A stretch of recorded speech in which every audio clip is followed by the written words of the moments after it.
जिल्ह्यात जनावरांवर लंपी आजाराचा प्रकोप 5 तालुके नियंत्रित क्षेत्र म्हणून घोषित।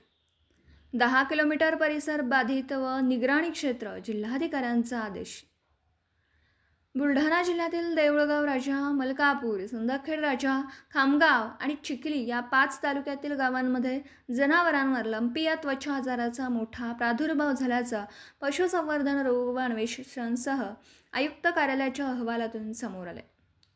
त्यानुसार या परिसरापासून 10 किलोमीटरचं क्षेत्र बाधित व निगराणी क्षेत्र म्हणून जिल्हाधिकाऱ्यांनी घोषित केले। नियंत्रित क्षेत्रामध्ये प्रतिबंधात्मक उपाययोजनांची तातडीने सुरुवात करण्यात आली आहे। गायी, म्हैसी यासारख्या जनावरांची वाहतूक किंवा स्थलांतर करण्यास, त्याचबरोबर बाधित जनावरांना नियंत्रित क्षेत्रापासून बाहेर नेण्यास देखील मनाई करण्यात आली। जिल्ह्यामध्ये सध्या लंपी सदृश काही जनावरे आढळल्याने आपण 5 तालुक्यातील रुग्णनमुने हे ज्या विभागीय प्रयोगशाळेला पाठवले होते ते रुग्णनमुने पॉझिटिव्ह आलेले आहेत।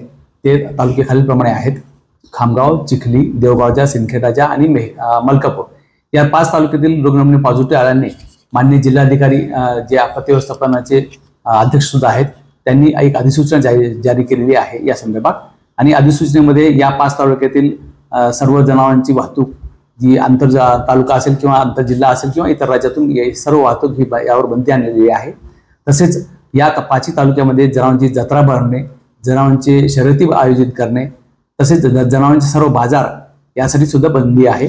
आणि बाजार प्रामुख्याने गोवंश हा रोग हा गोवंशी जनावरांना होत असल्यामुळे शेळ्या मेंढ्याच्या बाजारांना अडचण नाही आहे। फक्त गोवर्गीय जनावरं आपल्याला बाजारामध्ये खरेदी विक्री करता येणार नाहीत आणि गोवर्गीय जनावरांचे या 5 तालुक्यामध्ये किंवा इतर तालुक्यामध्ये या तालुक्यातून आपल्याला वाहतूक करता येणार नाहीये।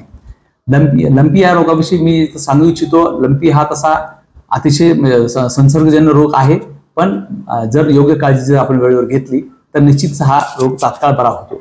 याला लस सुद्धा उपलब्ध आहे आणि जिल्ह्यामध्ये सध्या 3,60,815 जनावरे हे गोवर्गीय आहेत आणि आपण 100% जनावरांना लसीकरण पूर्ण केलेले आहे।